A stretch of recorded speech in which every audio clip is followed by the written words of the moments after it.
गाड़ी में कोई भी नहीं है।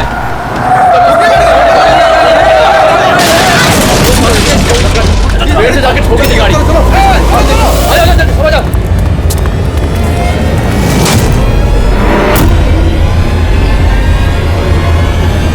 अरे बबलू भाई, अंदर तो देखो, ड्राइवर नहीं है। गाड़ी अपने आप कैसे चल रही थी?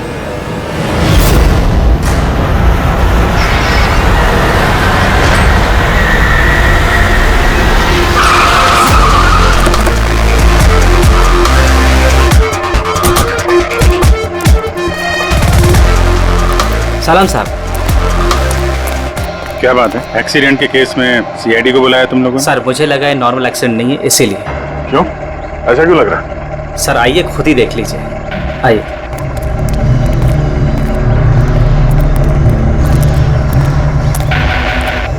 सर दरवाजा खुल नहीं रहा था, बड़ी मुश्किल से हमने खोला इसे।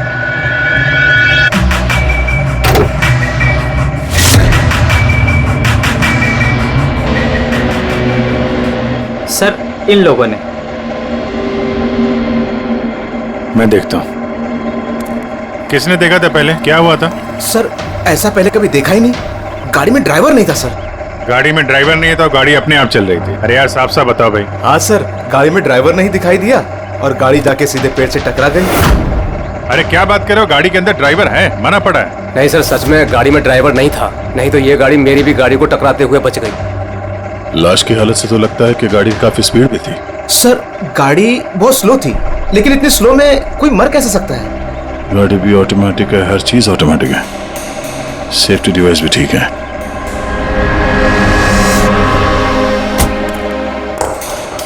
ये लोग तो बोल रहे हैं कि इन लोगों ने इसे ड्राइव करते हुए देखा ही नहीं।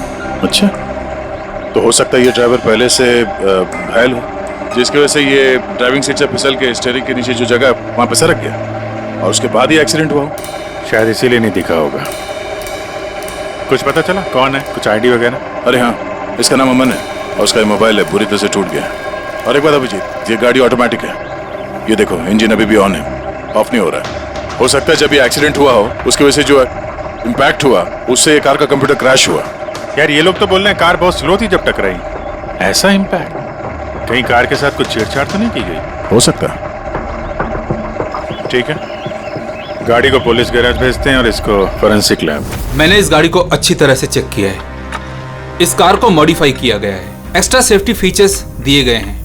एक्स्ट्रा सेफ्टी फीचर्स जैसे कि? जो आम गाड़ियों में होता है उससे कहीं ज्यादा, जैसे कि एक्स्ट्रा एयर बैग्स, अच्छी क्वालिटी के शॉकअप्स, ज्यादा मजबूत कांच और अच्छी क्वालिटी के ज्यादा मजबूत सीट बेल्ट।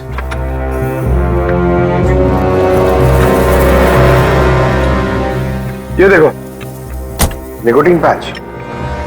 Nicotine patch? ये तो सिगरेट छोड़ने के काम में आता है ना?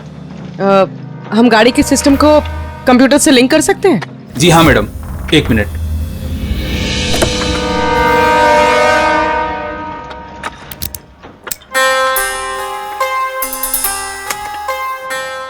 मैम, किसी ने सेटिंग चेंज किया है। कार के सॉफ्टवेयर को हैक किया गया है। खिड़की के कांच से लेकर ब्रेक तक सब कुछ कोई और कंट्रोल कर रहा था। अगर सब कुछ कोई और कंट्रोल कर रहा था, फिर हादसे के बाद इंजन उसने बंद क्यों नहीं किया? टक्कर की वजह से कार का वायरलेस सिस्टम डैमेज हो गया था, इसलिए कार बंद नहीं हुई। गाड़ी को हैक किया गया? मतलब ये एक्सीडेंट नहीं है, ये तो मर्डर है।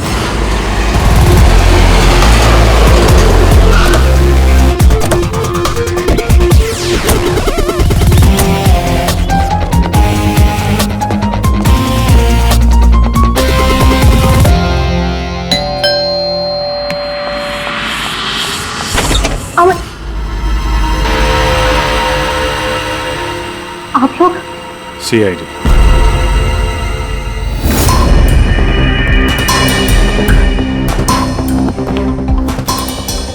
अरे इस आदमी पर कोई टैंकर चढ़ गया था क्या? सारी की सारी हड्डियां टूट गई हैं। कोई टैंकर वैंकर नहीं चढ़ा था इसके ऊपर साउंड के। एक छोटा सा एक्सीडेंट हुआ था यार। छोटा सा? और वो भी किसी ने करवाया था। आपके पति अमन का एक्सीडेंट हुआ है और वो नहीं रहे। आपको कैसे पता? अमन को कार नहीं चलानी चाहिए थी, वो कभी कार नहीं चलाता था सर। क्योंकि उसे पता था कि छोटा सा झटका भी उसकी जान ले सकता है। पर आप लोग, मेरा मतलब है कि सीआईडी यहाँ पे। जी, क्योंकि हमें लगता है कि उनका खून हुआ है। खून? पर ऐसे कैसे हो सकता है सर? एक्सीडेंट से पहले तो अमन मुझसे फोन पे बात कर रहा था, हम दोनों फोन पे बात कर रहे थे कि अचानक फोन कट हो गया। मैंने बहुत ट्राई किया लेकिन फोन नहीं मिला। मैं समझ गई थी कि कुछ तो ठीक नहीं है। अमन कभी भी खुद गाड़ी ले जाकर इतना बड़ा जोखिम नहीं उठा सकता था। खुद ड्राइव नहीं करते तो ड्राइव कौन करता है? सर, हमारा एक ड्राइवर है। कहाँ वो ड्राइवर? कहाँ है अभी? उसकी तबीयत खराब थी इसलिए वो छुट्टी पर है। कहीं उस ड्राइवर नहीं तो कुछ गड़बड़ नहीं गई गाड़ी में? नहीं सर, हमारा ड्राइवर बहुत ही भरोसेमंद इंसान है, वो ऐसा कभी नहीं कर सकता। पिछले 15 साल से वो हमारे लिए कार चला रहा है। सर, इसके शरीर पर 7 जगह हड्डियों के टुकड़े टुकड़े हो गए, 43 जगह हेयरलाइन फ्रैक्चर्स हैं और 21 जगह माइन्यूट फ्रैक्चर्स हैं। और हैरानी की बात तो ये है कि इसके पहले भी इसके शरीर पर बहुत सारे फ्रैक्चर्स हो चुके थे जो अब हील हो गए। बस इन हड्डियों के टूटने की वजह से इसके शरीर के नाजुक अंग जैसे हार्ट, फेफड़े, ये सब डैमेज हो गए और मौत भी शायद इसी वजह से हुई है। सारुखी, ये जो निशान है स्क्वेरिश, ये कैसे निशान है? बस ये निकोटिन पैचेस के निशान है। इसके शरीर पे बहुत ज्यादा है। इसे सिगरेट पीने की लत थी और वो इसे छोड़ना चाह रहा था। Nicotine patches? अच्छा। और फिर यार अभी तारिका ने बताया कि इसके शरीर पर पुराने फ्रैक्चर्स के निशान भी हैं, बहुत सारे। ये पुराने फ्रैक्चर्स का क्या मतलब हो सकता है? अमन को ड्राइविंग तो आती थी ना? हाँ सर। तो फिर जोखिम किस बात का? अमन मेरे या आपकी तरह नहीं था सर। छोटे से छोटा झटका भी उसकी जान ले सकता था। ड्राइविंग की वजह से उसकी जान को खतरा था, इसीलिए हमने कार में भी काफी मॉडिफिकेशंस करवाई थी और ड्राइवर को भी कहा था कि कार आराम से चलाए। छोटा झटका भी उसकी जान ले सकता था? क्या मतलब? क्या कुछ था उसको? कोई प्रॉब्लम थी? सर, अमन का शरीर कमजोर था, नाजुक था। यार तू क्या कर रहा है साउंड के? अरे ये बस ये ऑस्टियोजेनेसिस इम्परफेक्ट है। ऑस्टियोजेनेसिस इम्परफेक्ट मतलब ब्रिटल बोन डिजीज? एग्जैक्टली, भंगुर अस्थि रोग। मतलब इसकी हड्डियां भंगुर हैं। और इसीलिए बॉस, इसकी हड्डियों को अगर जरा सा भी झटका लगे तो चकनाचूर हो सकती हैं। 25 से ज्यादा बार उसके फ्रैक्चर्स हो चुके थे। हमेशा खतरा रहता था उस पे। मुझसे जितना हो सके मैं उसकी सुरक्षा का ख्याल रखती थी ताकि उसे कोई झटका न लगे। घर में, कार में हमेशा उसकी सुरक्षा का ध्यान रखती थी। यहाँ तक कि जब अमन को पता चला कि सिगरेट पीने से हड्डियां कमजोर होती है तो अमन ने पूरी कोशिश की सिगरेट छोड़ने की। तभी इतने मामूली एक्सीडेंट से भी ये हाल हो गया था शरीर का। लेकिन वो अचानक गाड़ी लेके कहाँ गया था? सर, मुझे नहीं पता, लेकिन जब वो अकेला गाड़ी लेकर चला गया तो मुझे उसकी बहुत चिंता हुई और मैंने अमन को फोन किया। हेलो अमन। या बेबी बोलो। अच्छा, तो तुम खुद ड्राइव कर रहे हो। तुम्हें पता है ना तुम्हारा ड्राइव करना कितना ज्यादा खतरनाक है, लेकिन तुम मेरी बात सुनते तक नहीं। वैसे ऐसा कौन सा जरूरी काम था जिसके लिए तुम खुद गाड़ी लेकर निकल गए? ड्राइवर तक का वेट नहीं किया गया तुमसे। जरूरी था स्वीटहार्ट, लेकिन तुम परेशान मत हो, मैं गाड़ी आराम से ही चला रहा हूँ। अमन, मुझे ऐसा क्यों लग रहा है कि तुम मुझसे कुछ छुपा रहे हो? देखो सुप्रीति, मैं मानता हूँ कि मैं सारी बातें तुमसे शेयर नहीं कर पा रहा, लेकिन इसका मतलब ये नहीं कि तुम उल-झुल बातें सोचने लग जाओ। है कुछ प्रॉब्लम्स, मैं उन्हें सॉल्व कर लूँ, फिर तुम्हें सब कुछ बता दूंगा। प्रॉब्लम्स? तुम अभी क्यों नहीं बता सकते मुझे? क्योंकि ये सब खतरनाक है, वो लोग बहुत खतरनाक हैं, मैं तुम्हें नहीं बता सकता। खतरनाक लोग? Oh no. Aman, Aman, hello. कौन सा प्रॉब्लम? और ये किन खतरनाक लोगों की बात कर रहे थे वो? कुछ पता है आपको? सर मैं कुछ नहीं जानती। अमन की किसी से कोई दुश्मनी, कोई बिजनेस राइवलरी वगैरह? इस बारे में मुझे कुछ भी पता नहीं, लेकिन हाँ, मयंक और नेहा आपकी शायद कुछ मदद कर सकते हैं। मयंक और नेहा? ये कौन है ये लोग? मयंक पेशे से एक वकील है और अमन का दोस्त भी, और नेहा अमन की सेक्रेटरी थी। अच्छा, ये मयंक का ऑफिस कहाँ है? अमन सर का खून? आप? मैं नेहा, अमन सर की सेक्रेटरी। लेकिन अमन की मौत तो एक्सीडेंट में हुई है ना? जी, मौत तो एक्सीडेंट में हुई है, लेकिन एक्सीडेंट अपने आप नहीं हुआ है। करिए बताइए कि आप दोनों मिस्टर अमन को कब से जानते हो? मतलब कब से काम कर रहे हो उनके साथ? सालों से। हम लोग साथ में काम ही नहीं करते थे, बल्कि बहुत अच्छे दोस्त भी थे। अमन की बीमारी की वजह से ज्यादातर बिजनेस वगैरह मैं ही हैंडल करता था। और नेहा जी आप? सिर्फ मैं और मयंक सर ही तो थे, अमन सर का पूरा बिजनेस संभालते थे। वैसे बिजनेस क्या है उनका? इन्वेस्टमेंट का बिजनेस है। हम लोग अलग अलग कंपनीज में पैसे लगाते थे और जब वो कंपनीज में मुनाफा होने लगे तो अपना परसेंटेज वापस ले लेते थे। ऐसी 50 कंपनीज है जहां पर पैसे लगाए थे अमन ने। किस तरह का कंपनीज में इन्वेस्ट करते थे ये? वैसे तो कई सारी कंपनीज में पैसे लगाए थे, लेकिन उनकी सबसे ज्यादा दिलचस्पी 20-30 फार्मास्यूटिकल्स कंपनीज में थी। फार्मा कंपनी या दवाइयों की कंपनी? जी, ये कंपनीज बहुत नुकसान में चल रही थी, लेकिन आपको तो पता ही होगा अमन की बीमारी के बारे में। और ये कंपनीज उसी बीमारी का इलाज निकालने की कोशिश कर रही थी, और अमन का सपना था कि इस बीमारी का इलाज संभव हो जाएगा तो किसी और को वो तकलीफ नहीं उठानी पड़ेगी जो उसे थी। और सर अभी तो उन कंपनीज में फायदा भी होना शुरू हो गया था। कोई दुश्मनी, किसी से कोई लड़ाई झगड़ा? नहीं सर, ऐसा तो कुछ नहीं था। अगर कुछ होता तो वो मुझे जरूर बताते थे। अमन की वाइफ का कहना है कि पिछले कुछ दिनों में वो परेशान लग रहा था। आपको जानती? परेशान तो थे, मगर मुझे कुछ बताया नहीं।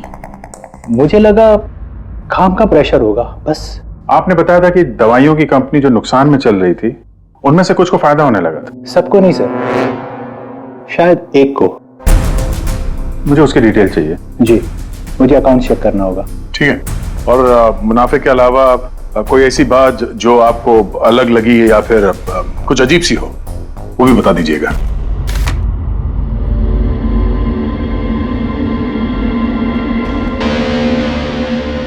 ये जादव है सर, अमन का ड्राइवर। काफी परेशान लग रहा है वो। देखते हैं।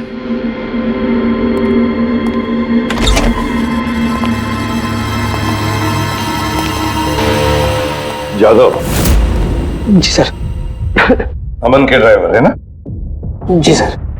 क्यों छुट्टी पर क्यों गए थे तुम? साहब बीमार हूँ और अमन सर ने मुझे खुद छुट्टी दिया था। मिस्टर अमन को तुम ही लेके जाते थे ना? जी मैडम, अमन सर मेरे साथ ही जाते थे। कभी वो कोई टैक्सी वगैरह नहीं लेते थे। तो फिर तुम तो हमें बता सकते हो कि अमन साहब कहाँ कहाँ जाते थे, है ना? जी जी। ये देखो जादव, ये जगह पर उनकी मौत हुई थी। अब ये जो रास्ता है ये कहां पर जाता है, या फिर वो इस रास्ते पर कहां जा रहे थे, ये तुम्हें पता है? मुझे नहीं पता है। देखो, हमें पता है कि तुम इसके बारे में जानते हो। तुम्हारी भलाई इसी में है कि सीधे सीधे बता दो। जी मैडम। सुप्रीति मैडम से कुछ कहिएगा मत। वो सड़क के कुछ दूर पे एक मोटेल है, वहां हमेशा वो बार बार जाते थे। मोटेल में बार बार जाते थे? क्यों, इससे मिलने जाते थे? जी साहब, एक मैडम थी।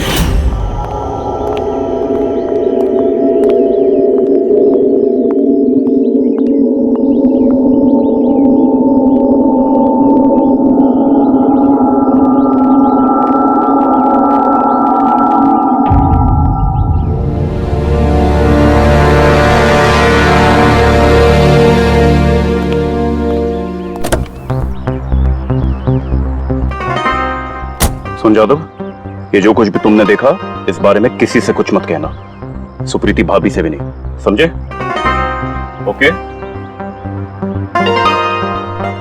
जी सर।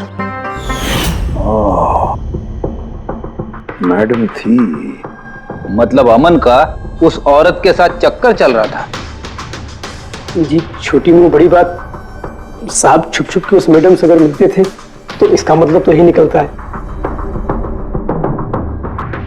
अमन उस औरत से मिलने जा रहा था जब यह हादसा हुआ। तो हो सकता है वो औरत अब भी वहीं पर हो, उसी मोटल में। चलकर मिलना पड़ेगा इस औरत से।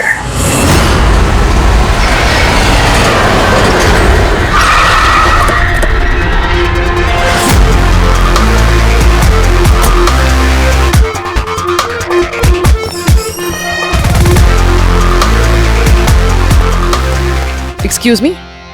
Yes madam, how can I help you? हम किसी से मिलने आए हैं। लेकिन आप लोग हैं कौन और किससे मिलना है आप लोगों को? हम लोग सीआईडी से। ये आदमी, ये आपके मोटेल में आता जाता रहता है? हाँ मैडम। किससे मिलने आता है? हमारे होटल के रूम नंबर 305 में एक मैडम रुकी हुई है, रूही। वो उनसे अक्सर मिलने आता रहता है। 305? यस सर, वो अभी चेकआउट करने वाली है। ये रूही हाथ से निकलनी नहीं चाहिए। कहां से जाना है? सर यहाँ से लेफ्ट। पंकज, स्टेयरकेस से जाओ, हम दोनों लिफ्ट से जाते हैं।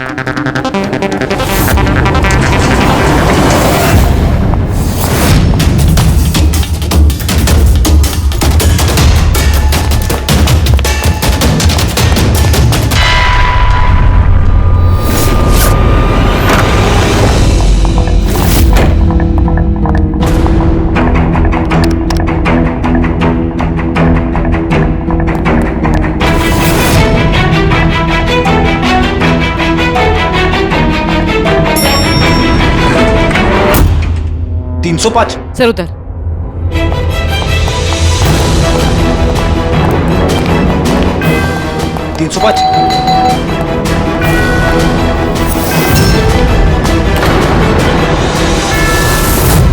रूही? नो। ए, रुको! पूर्वी!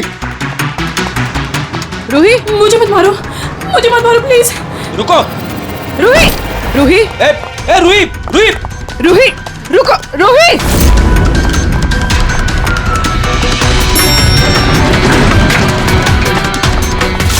रुक जा।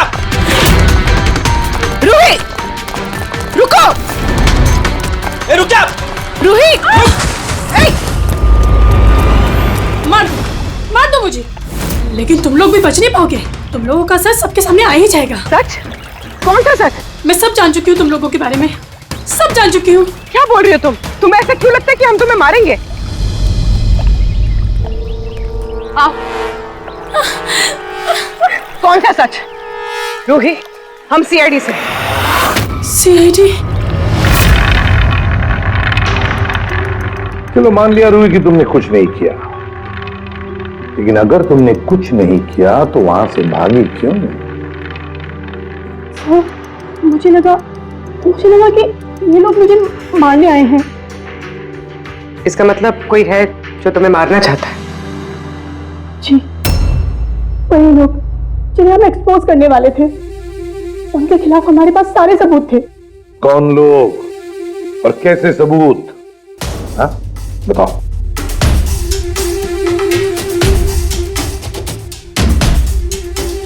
इसे तुम जानती हो ना, यमन है ना, इसी के साथ तुम मिलकर काम करती थी, इसी के साथ मिलकर तुम उन लोगों को एक्सपोज करने वाली थी जिसकी वजह से अमन की जान चली गई। देखो री, अब शायद तुम्हारा नंबर है, वो लोग तुम्हें मारेंगे। सर मैं मरना नहीं चाहती, मैं मरना नहीं चाहती सर। तो फिर बताओ जल्दी, कौन लोग हैं वो?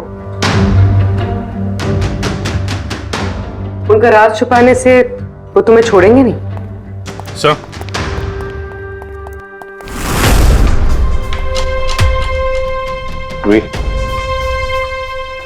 ये लो पानी पी लो, पियो। और मैंने जो कहा ठंडे दिमाग से सोचो, अपने बारे में सोचना जरूर। मैं आता हूं।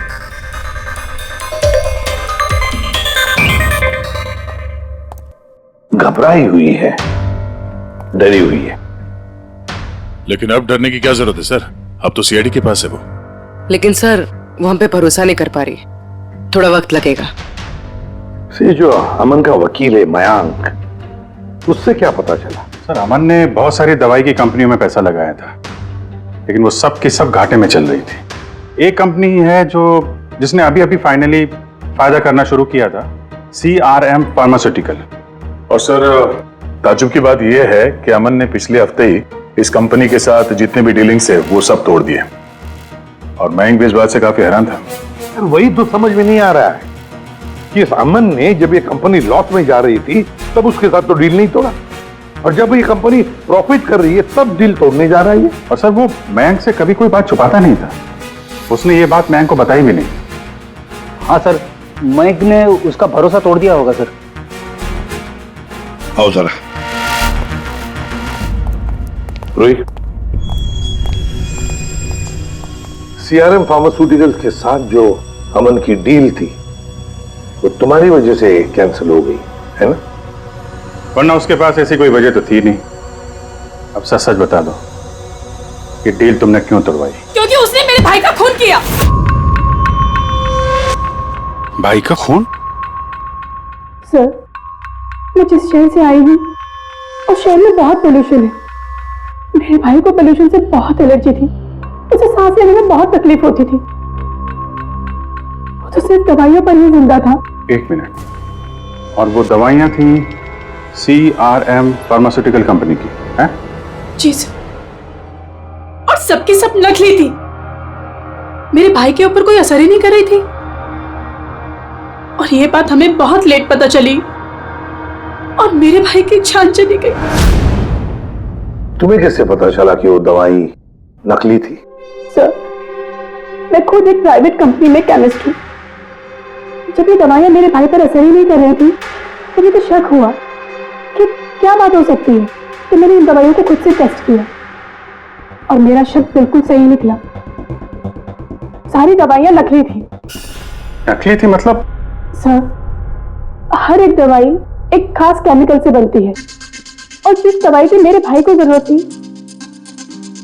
वो केमिकल तो उस दवाई में था ही नहीं, जिसकी वजह से वो दवा उस पर असर भी नहीं कर रही थी। और अमन इस कंपनी में एक इन्वेस्टर था। जी सर, इसलिए मैं उससे मिलने भी गई थी, लेकिन वहां जाके पता चला कि इसमें तो उसका हाथ है ही नहीं, और उसने मुझसे प्रॉमिस किया कि वो मेरी इसमें मदद करेगा।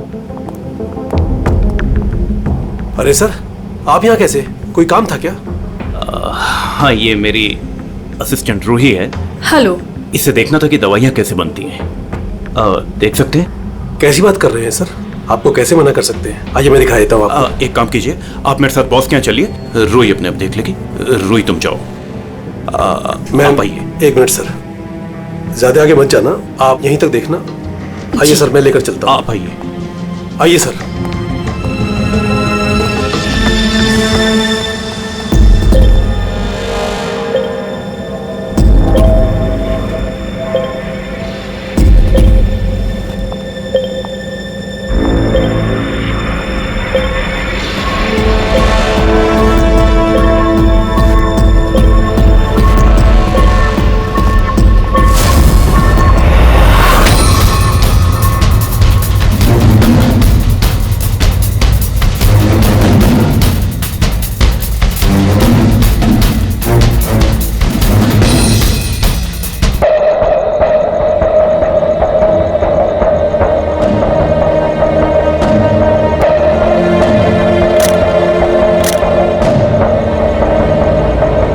ये तो वही केमिकल है, लेकिन ये लोग यहाँ से बाहर क्यों लेके जा रहे हैं? सर, हमने सारे सबूत जुटा लिए थे और सारे सैंपल्स भी टेस्ट किए थे।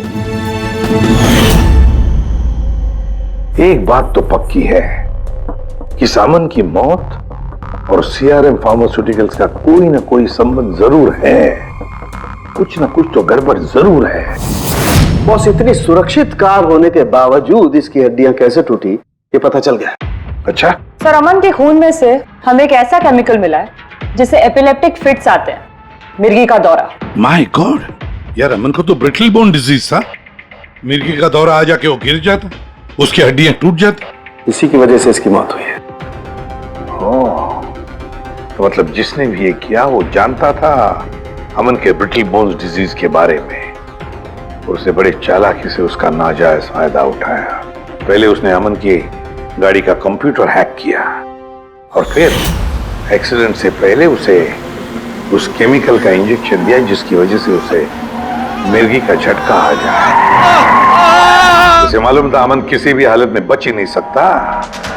अगर मिर्गी का झटका आ जाता तो वो गिर जाता, जिसकी वजह से उसकी हड्डियां टूट जाती और वो मर जाता। अगर उसमें से भी बचता तो कार के एक्सीडेंट में से तो बच ही नहीं सकता था वो। समझ कि मिर्गी का दौरा पड़ने वाला जो ड्रग है कितनी देर बाद असर करता है? बस कुछ घंटे तो लगते हैं। मतलब ये ड्रग अमन को एक्सीडेंट से कुछ घंटे पहले ही दिया गया था। सर कहीं ऐसा तो नहीं कि किसी ने इसे नींद में इंजेक्शन दे दिया हो सकता है।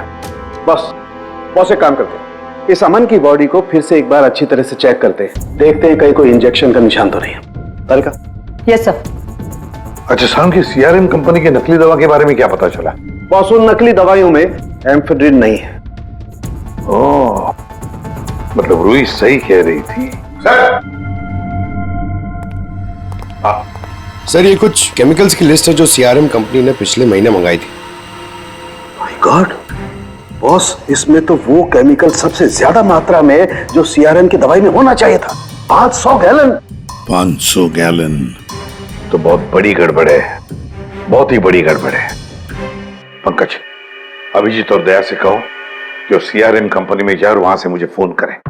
और फ्रेडी, तुम और पूर्वी अमन के घर जाओ और पता लगाओ एक्सीडेंट के दिन अमन से कौन कौन मिलने आया था। इंजेक्शन? सर अमन तो इंजेक्शन से बहुत डरता था। ऐसा हो ही नहीं सकता कि वो खुद को इंजेक्शन लगा ले। अपने आप नहीं लगवाया होगा तो किसी डॉक्टर से लगवाया होगा। नहीं सर, अमन तो इंजेक्शन के नाम से कोसों दूर भागता था और उसकी हेल्थ बिल्कुल ठीक थी। अगर कोई भी प्रॉब्लम होती तो वो कम से कम मुझे बताता। किसी और से नहीं लगवाया, खुद नहीं लगाया, तो फिर वो केमिकल उसके खून में पहुंचा कैसे? अच्छा बता सकती है, घर से निकलने से पहले अमन किस किस से मिला? मयंक और नेहा आई थी उससे मिलने। और हाँ मैम, एक आदमी आया था अचानक से, जसवंत। जसवंत? ये जसवंत कौन है? जी जसवंत सीआरएम कंपनी का सीईओ है और अमन ने उसकी कंपनी में पैसे इन्वेस्ट किए थे।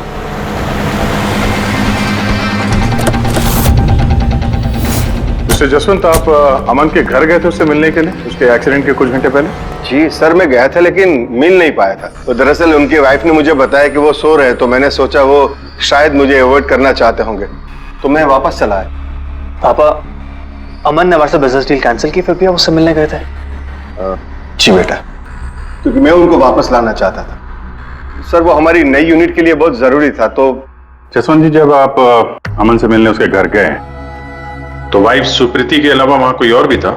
मैं जब गया तब तो वहां कोई नहीं था, लेकिन हाँ जब मैं वहां से निकला तो उनके लॉयर मिस्टर मयंक और सेक्रेटरी नेहा, वो दोनों जरूर उनके घर आए थे। अच्छा ठीक है, thank you very much. Boss ये देखो, ये निकोटिन पैच का हिस्सा और यहाँ पर देखो ये इंजेक्शन का निशान। खूनी ने यहीं से वो मिर्गी के दौरे वाला इंजेक्शन इसे दिया है। इसका ये हिस्सा सुन्न करके, हाँ, और वो इस पैच के जरिए। इसे इमला पैच कहते हैं। इमला पैच? ये बच्चों को इंजेक्शन लगाने से पहले लगाते हैं ताकि वो पर्टिकुलर एरिया सुन पड़ जाए और उन्हें दर्द ना हो। अब बस ये इमला पैच और ये निकोटिन वाला पैच, ये देखो बस, ये दोनों पैच एक जैसे दिखते हैं, बिल्कुल एक जैसे। हाँ, खूनी ने इस निकोटिन वाले पैच की जगह ये एमला पैच इसके हाथ पर लगाया, इसके हाथ का ये हिस्सा सुन्न कर दिया और बाद में मिर्गी के दौरे वाला इंजेक्शन यहां से लगा दिया, शायद तब जब वो सो रहा था। हाँ सर, ये कर कौन सकता है? जसवंत तो एक हफ्ते से अमन को मिला भी नहीं, तो फिर सर वो मयंक या फिर नेहा, वो तो नहीं। पंकज, ये खेल कौन खेल रहा है तो हम पता लगा ही लेंगे। अब हम भी एक खेल खेलेंगे, एक ऐसा खेल जिसमें जीत सिर्फ हमारी ही होगी, हमारी जीत।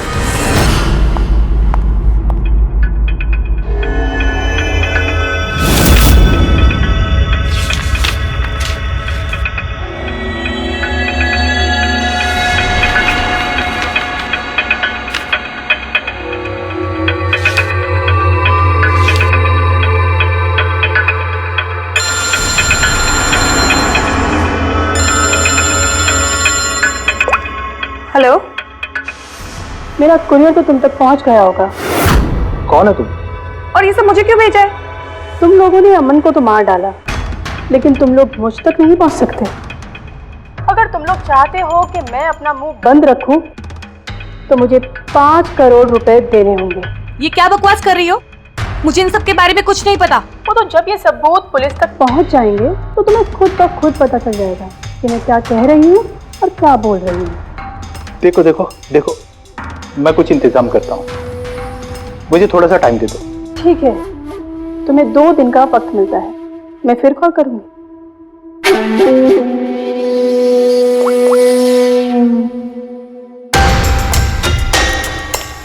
तो मास्टरमाइंड ये मयंक है।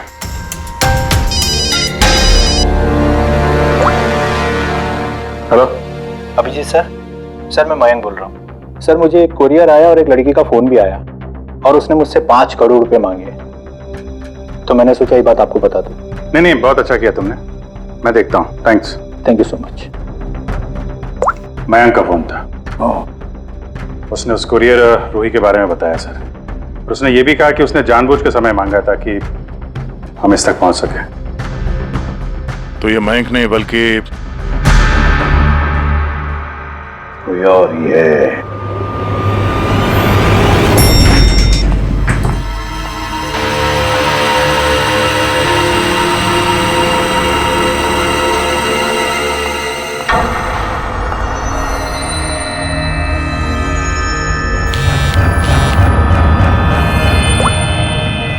हाँ सर। पूरी इसने यहाँ पर नजर रखी है ना तुमने? हाँ सर, वो अभी अभी यहाँ से निकली है। कड़ी नजर रखना पूर्वी, बिल्कुल कड़ी नजर। अपनी नजरों से ओझल मत होने देना उसे। ये नेहा ही हमें उस खूनी तक पहुंचाएगी। सर,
सर,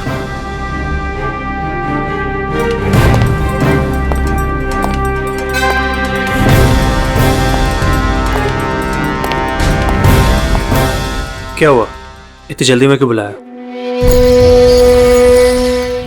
क्या है ये सब? ये सब क्या है? तुमने तो कहा था कि किसी को कुछ पता नहीं चलेगा। फिर हमारे बारे में ये लड़की सब कुछ कैसे जानती है? डोंट वरी बेबी, मैं सब संभाल लूंगा। मैं हूं ना, जैसे उस अमन को ठिकाना लगाया वैसे इस लड़की को भी ठिकाना लगा दूंगा। तुम टेंशन मत लो, ओके?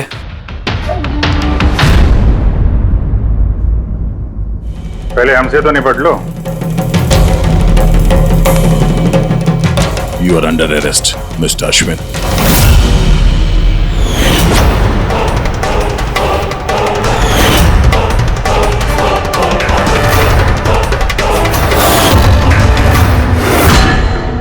अश्विन के पास तो वजह थी, तुमने अपने बॉस का खून क्यों किया?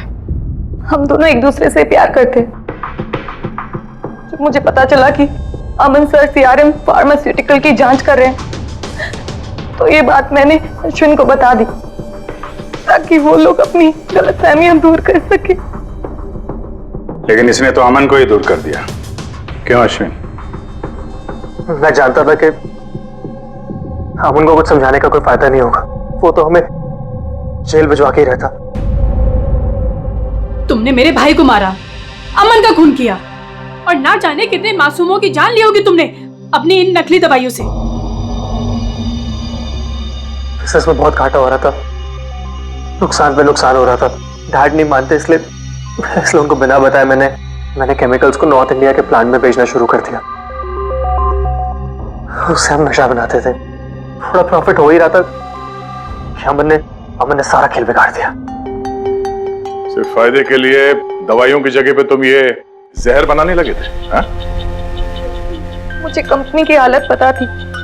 मैंने अमन सर को अश्विन से मिलाया था ताकि वो कंपनी में इन्वेस्ट करके उसे डूबने में बचा सके। और अमन खुद को तुम लोगों से बचा नहीं पाया। ये सब कुछ मैंने अपने प्यार के लिए किया। मेरे अलावा कोई ये कर नहीं सकता था क्योंकि वो अपनी निकोटीन पैच मुझे से मंगाते थे।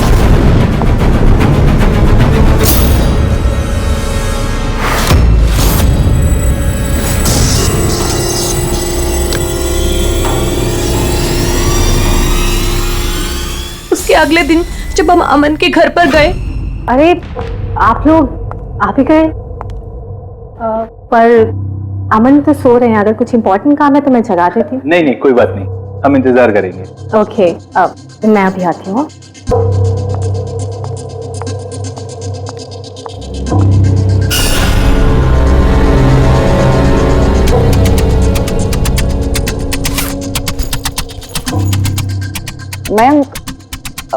मैं जरा वॉशरूम होकर आऊं।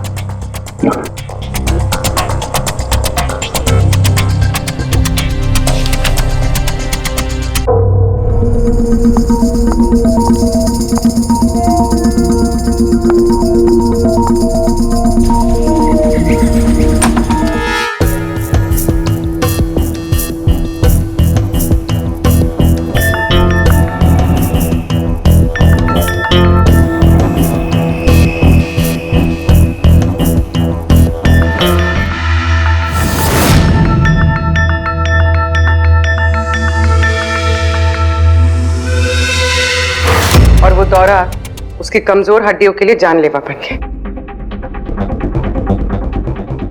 और तुम चीफ टेक्नोलॉजी ऑफिसर, तुमने रिमोट कंट्रोल से अमन के कार के कंप्यूटर को हैक कर दिया और उसका एक्सीडेंट करवाया। कमाल का दिमाग पाया है तुम लोगों ने, कमाल का दिमाग। काश यही दिमाग किसी अच्छे कामों में इस्तेमाल करते तो देश का भला हो जाता, समाज का भला हो जाता। पर नहीं, तुम्हारे इस टेढ़े दिमाग ने दो मासूम लोगों की जानें ली और पता नहीं कितने सैकड़ों लोगों की मौतें हुई तुम्हारी इस गलत दवाइयों की वजह से। तुम्हें तो कड़ी से कड़ी सजा होगी, शायद फांसी होगी तुम्हें। इस तरह के और भी एपिसोड देखने के लिए हमारे चैनल को सब्सक्राइब करें और बेल आइकन दबाना ना भूलें।